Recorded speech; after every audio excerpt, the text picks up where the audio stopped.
beaucoup d'émotions. Merci en tout cas à tout le monde d'être là. Alors vous êtes pendant 20 minutes des personnes qui encadrent des équipes, donc des managers, des chefs de projet ou des dirigeants de TPE, dirigeants de PME. Mettez-vous dans cette peau-là et on y va, on commence, si ça vous va. C'est bon, vous y êtes? Oui. À 7 ans, j'étais plus autonome qu'à 40 ans. À 7 ans, je rentre chez moi, toute seule, la clé autour du cou. Je gère mes devoirs sans l'aide de mes parents. Je suis une petite fille autonome qui réussit tout ce qu'elle entreprend. Et ça va être comme ça toute mon enfance et toute mon adolescence. À 26 ans, je débarque chez L'Oréal. Je suis heureuse, enjouée, parce que pour 2 raisons.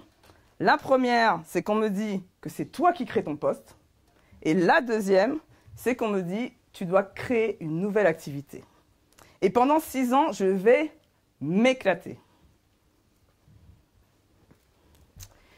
Nous sommes 13 ans après mon arrivée dans cette entreprise. Nous sommes en mai 2019. Je suis en train de marcher le long d'un couloir, au dernier étage d'un bâtiment.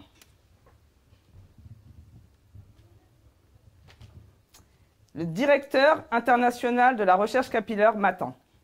Il a besoin de me voir. Il veut savoir pourquoi une personne si engagée a posé sa démission quelques jours auparavant. Je vais rester dans son bureau pendant 1h15. Et pendant 1h15, il va me poser plein de questions. Et il va surtout beaucoup m'écouter. Il va me dire à la fin de notre entrevue: j'ai compris, Fabienne. Le cadre est devenu trop petit pour toi. Il va me falloir 2 ans pour comprendre cette phrase. Je comprends qu'au final, quand je suis rentrée chez L'Oréal, mon terrain de jeu, il était grand comme ça. Et au fur et à mesure des années, il a rétréci tout doucement, alors que je montais dans la hiérarchie. De plus en plus, il était petit, jusqu'à devenir la taille d'une balle de tennis. Et à ce moment-là, clairement, j'ai tout fait. Je ne pensais qu'à une seule chose, c'est de partir. Plus je me désengageais, plus je perdais en autonomie, et plus je me désengageais.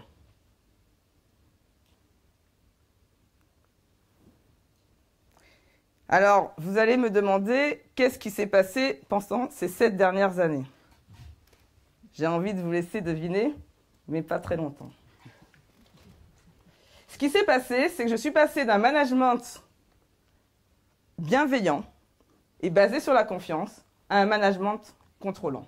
Plus j'avais du contrôle et plus je me désengageais. Et malheureusement, je ne suis pas la seule dans ce cas-là, puisque selon l'étude Gallup de 2023, nous sommes 93% des salariés sont désengagés en France.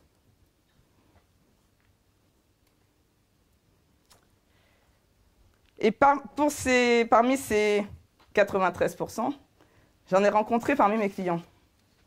J'ai eu Vincent, que j'ai accompagné, qui lui aussi s'est désengagé au fur et à mesure du temps.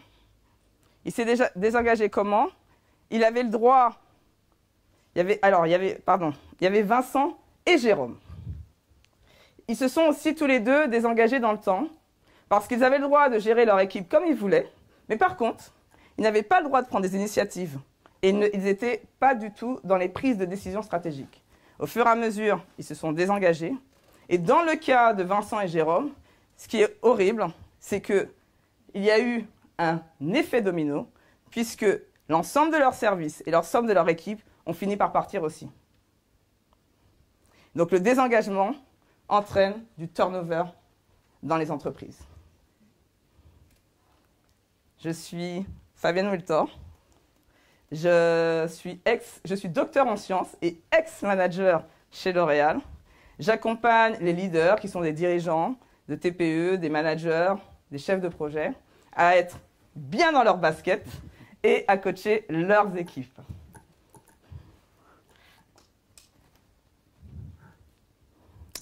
J'ai vu l'année dernière la parfaite illustration de ce que je viens de vous décrire, c'est-à-dire le désengagement. L'année dernière, je vais faire les boutiques avec mes enfants dans un magasin de chaussures, dont je ne citerai pas le nom parce que je ne veux pas avoir trop de problèmes avec la marque, et vous allez comprendre pourquoi. Et je vois une fillette qui regarde un couloir que je ne vois pas, avec la bouche grande ouverte, comme ça. Je me dis, mais qu'est-ce qu'elle regarde? Puis moi, vu que je suis curieuse, j'arrive discrètement, j'essaye de regarder, je vois la même chose. Vous voulez voir ce qu'on regardait toutes les deux? Voilà ce qu'on voit. Et là, je me dis, waouh! Alors, je tiens à préciser quand même.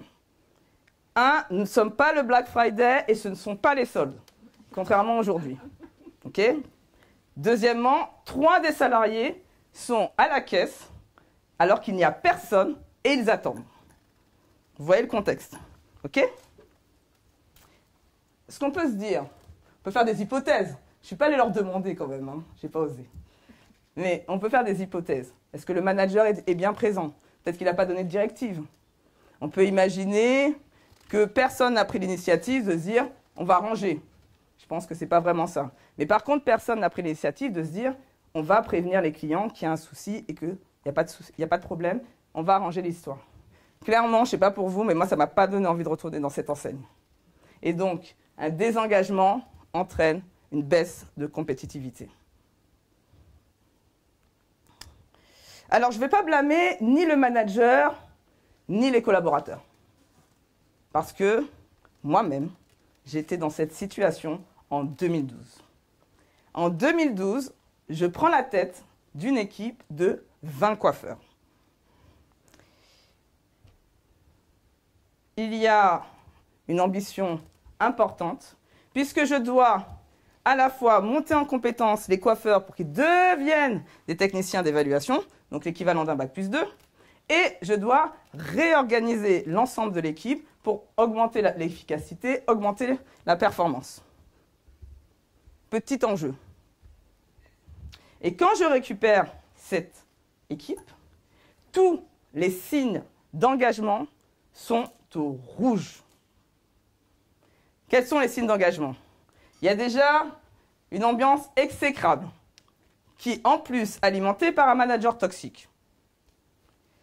On a beaucoup de tests qui sont réalisés, mais très peu sont qualitatifs. On a, dès que je prends mon poste, les laboratoires viennent tous les jours dans mon bureau pour m'expliquer à quel point nous sommes mauvais. Et puis, on n'a personne qui veut venir dans cette équipe. Et ceux qui restent, il n'y a pas de turnover, mais c'est parce qu'ils n'ont pas d'opportunité ailleurs. Bilan des courses, nous attendions un absentéisme de 20%. Et je récupère cette équipe. Savez-vous quel est le coût estimé de l'absentéisme pour les entreprises en France? Il est de 108 milliards d'euros par an. Petite broutille. Ça vaut le coup de s'y pencher. Alors, mon petit souci, parce que j'étais encore jeune à l'époque, c'est que je n'ai pas compris tout de suite que c'était un problème d'engagement. Et donc, Fabienne, elle a mis sa cape de Wonder Woman et elle s'est dit, je vais sauver cette équipe. Alors, j'ai mis toute mon énergie, j'ai travaillé pour remonter tout ça. Au début, je commençais à travailler un peu le soir, un petit peu le week-end. Puis après, c'est devenu tous les soirs et tous les week-ends jusqu'à m'épuiser.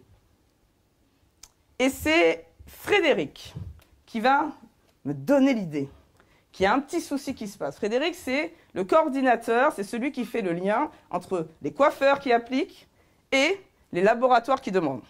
Je dis à Frédéric, excuse-moi, est-ce que tu peux me donner les dates de livraison des résultats parce que les laboratoires, ils sont un petit peu en urgence là. Et Frédéric, il me répond non. Comment ça, non? Il faut me connaître quand même pour savoir qu'on ne me dit pas souvent non. Et je lui dis non quoi. Il me dit Fabienne, je ne donne jamais, je ne m'engage jamais sur des résultats à donner au laboratoire. Et là, je me dis attends, moi, je ne compte pas mes heures, je travaille comme une tarée. Et lui, il me dit qu'il ne s'engage pas pour des résultats. Il y a peut-être un petit souci là. Donc je commence à réfléchir, à me dire ok, comment je vais faire pour me sortir de là? Et je repense à mon premier poste. Mon premier poste, pendant 12 mois, j'étais à la fois, j'avais mon équipe, et j'avais aussi une autre mission où à la fin, j'étais 80% de mon temps sur cette mission. Et je me dis, j'y arrivais. Donc qu'est-ce qu'il y avait comme différence entre les deux? La différence entre les deux, c'est que ma première équipe était autonome. Elle savait quoi faire et elle n'avait pas besoin de moi. Et donc je me dis, ok, maintenant que j'ai compris, ce que je vais faire, c'est que je vais rendre cette équipe aussi autonome. Je vais leur donner de l'autonomie. Et c'est ce que je vais faire. Sincèrement, quand je le fais, c'est un peu une intuition. Mais le résultat est assez remarquable parce que les résultats, ils ont même été au-delà de mes attentes. Puisque tous les signes d'engagement sont passés au vert. L'ambiance était bien meilleure. On avait une efficacité, enfin des tests qui étaient qualitatifs et quantitatifs. Et surtout, on avait une attractivité parce que j'avais que des femmes chez les coiffeurs et je voulais des hommes un peu équilibrés. Je suis allée les chercher dans les autres secteurs et ils sont tous venus chez moi. Donc j'ai réussi à les attirer. Et j'avais aussi des clients, des laboratoires qui venaient beaucoup moins souvent me voir. Et je crois, ma petite fierté personnelle, c'est que l'absentéisme est passé de 20% à 2%. Plus mon équipe était autonome et plus elle était engagée. J'ai une autre histoire à vous partager, celle de Johan, un ancien client, dirigeant de TPE. Quand il arrive chez moi, c'est pour me dire « Fabienne, j'en ai ras-le-bol, je suis sous l'eau, j'en peux plus ». Les collaborateurs venaient défiler toute la journée pour lui poser des questions et lui apporter des solutions. Alors au début, je pense que ça l'amusait, parce que c'est un problem solver, c'est quelqu'un qui aime résoudre des problèmes. Mais au bout d'un moment, il commençait un petit peu à en avoir marre. Et donc, on a travaillé ensemble, il a commencé à structurer son équipe et surtout, il a donné plus d'autonomie à son équipe. Et là, il a gagné lui-même en sérénité. Et ce qui était sympa, quelques mois après, un jour, il m'appelle, il me dit « Fabienne, tu vas être fière de moi. J'ai 2 jours dans mon agenda que pour moi. Pour m'occuper de la stratégie de l'entreprise, pour m'occuper de réseauter pour trouver de nouveaux clients et en plus de passer plus de temps avec mon fils. » À une autre échelle, je vous en donne encore, j'en ai sous le coude. À une autre échelle, Hubert Joly, ex-CEO de Best Buy. Best Buy, c'est une entreprise américaine. C'est l'équivalent de Darty, bon, à l'américaine, donc plus gros, où ils ont 125 000 salariés, donc 5 fois plus que Darty, et 2 fois plus de magasins, puisqu'ils en ont 1600. Ils récupèrent Best Buy. Best Buy est en faillite. La plupart de ses concurrents ont déjà déposé le bilan. On attend la mort certaine de Best Buy tranquillement, puisqu'en plus Amazon arrive, ils vont tout rafler. Il va les sortir de cette difficulté, il va sortir l'entreprise de la crise et il va miser sur l'humain. Et d'ailleurs, il en parle et je vous invite à faire une photo, à lire ce livre qui est assez extraordinaire pour raconter justement à quel point il a utilisé la magie humaine. Et en utilisant cette approche, il va aussi avoir des résultats remarquables parce qu'il va remettre l'autonomie et la prise des décisions à chaque niveau hiérarchique. Que ce soit sur le terrain, ils ont le droit d'avoir leurs décisions jusqu'en haut de l'échelle. Et ce qui est intéressant, c'est grâce à ça, puisque les gens vont être plus libres de prendre des initiatives, plus libres de prendre des décisions, ils vont augmenter drastiquement l'innovation dans cette entreprise. Grâce à cette autonomie, la compétitivité va augmenter. Cette pratique de l'autonomie, elle va dans le sens de l'histoire. Parce que la génération Z, celle qui arrive, elle a déjà clairement dit ce dont elle a besoin. Nous avons besoin de plus d'autonomie. Sachant que cette génération Z, ils sont déjà 20% dans les effectifs aujourd'hui dans les entreprises. Je pense qu'il faut commencer à les écouter. 8 générations Z sur 10 disent n'avoir aucun problème pour travailler beaucoup, contrairement à ce qu'on dit. Mais par contre, ils veulent gérer leur temps et utiliser leur propre méthode. Ça, c'est aussi de l'autonomie. Plus on va donner de l'autonomie, plus on va être attractif, quel que soit l'âge, puisque les générations Z, mais aussi les Grecs demandent aussi la même chose, et plus on va être attractif pour les nouveaux talents.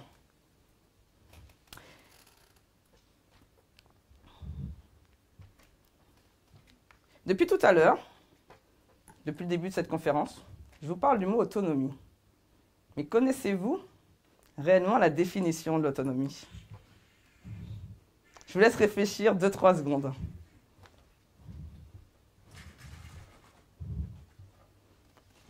Alors, dans le petit Robert, l'autonomie, être autonome, c'est qui ne dépend de personne. Est-ce que vous pensez vraiment que c'est de l'autonomie dont je parle depuis tout à l'heure? Pas vraiment.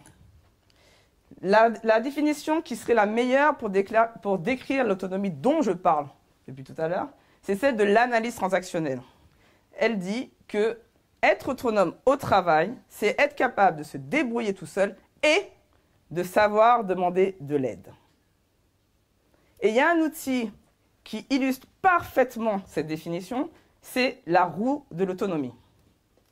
La roue d'autonomie, il y a 4 stades dans cette roue. On passe forcément par les 4 stades et toujours dans le même sens. On commence par être débutant jusqu'à être interdépendant et l'interdépendance, c'est l'autonomie. Pour que vous compreniez encore plus ce que c'est que cette roue de l'autonomie, imaginez que vous aviez une équipe de 4 personnes. Voici votre équipe. Vous avez Pauline, Anaïs, Stéphane et Thomas. Ils sont beaux, non? C'est votre équipe. C'est votre équipe. Alors, Thomas, c'est le petit dernier qui est arrivé dans l'entreprise.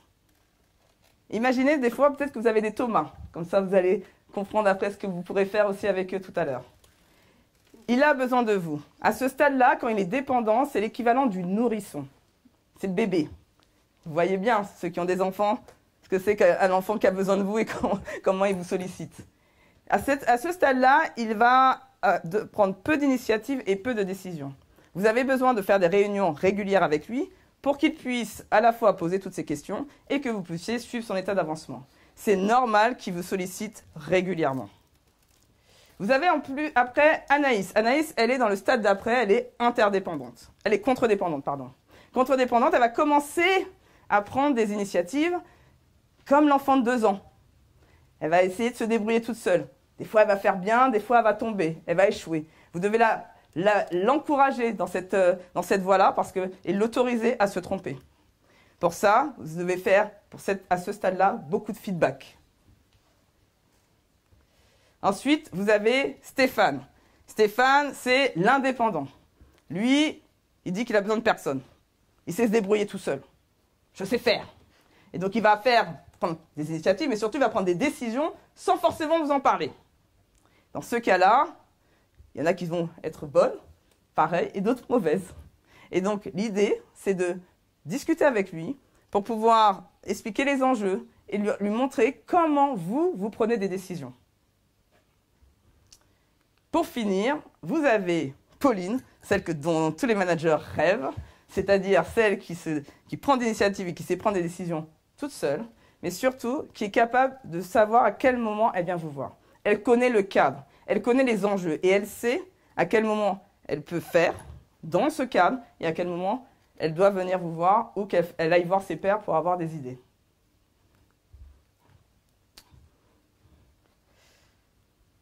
Un petit exercice que je vous invite à faire. Imaginez que cette équipe-là que je vous ai montrée, ce soit votre équipe et qu'elle soit 80% autonome. C'est-à-dire que vous vous retrouvez dans la même situation que mon client, Johan, qui a 2 jours par semaine de libre. Vous prenez les jours que vous voulez. D'accord, pour certains, il y en a qui vont se dire « c'est impossible, tu ne connais pas mon emploi du temps ». Là, on n'est que dans l'imagination. Vous n'êtes pas en train de prendre un engagement, ça va bien se passer. Vous pouvez imaginer que vous avez ces 2 jours de libre. D'accord ? Vous effacez ces 2 jours. Lundi, mardi, jeudi, vendredi, mercredi, vendredi, peu importe. Vous faites comme vous voulez. De l'autre côté, vous faites une liste de toutes les choses que vous jugez essentielles dans votre vie. Tout ce que vous n'avez pas le temps de faire, du type du sport, passer du temps en famille, s'occuper de la stratégie de mon entreprise, faire du réseautage, peu importe. Vous listez tout. Maintenant, vous prenez dans ces activités-là 1 ou 2 heures et vous le mettez dans l'agenda.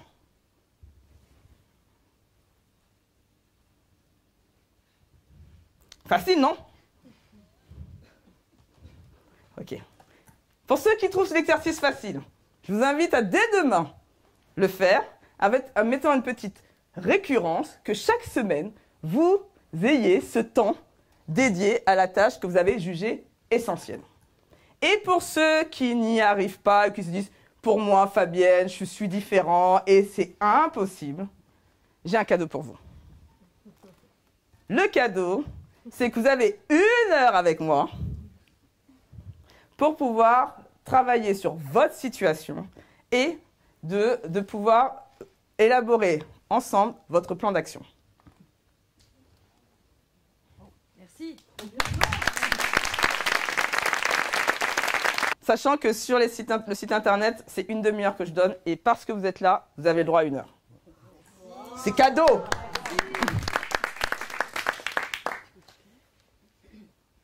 Donc, j'espère que je vous aurai donné envie à chacun d'avoir une équipe autonome.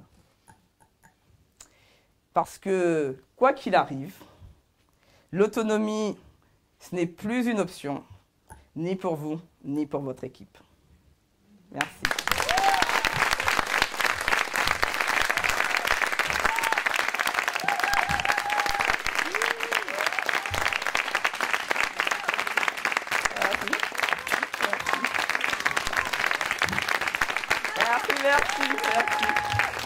Merci. Vous avez été un public super. Merci.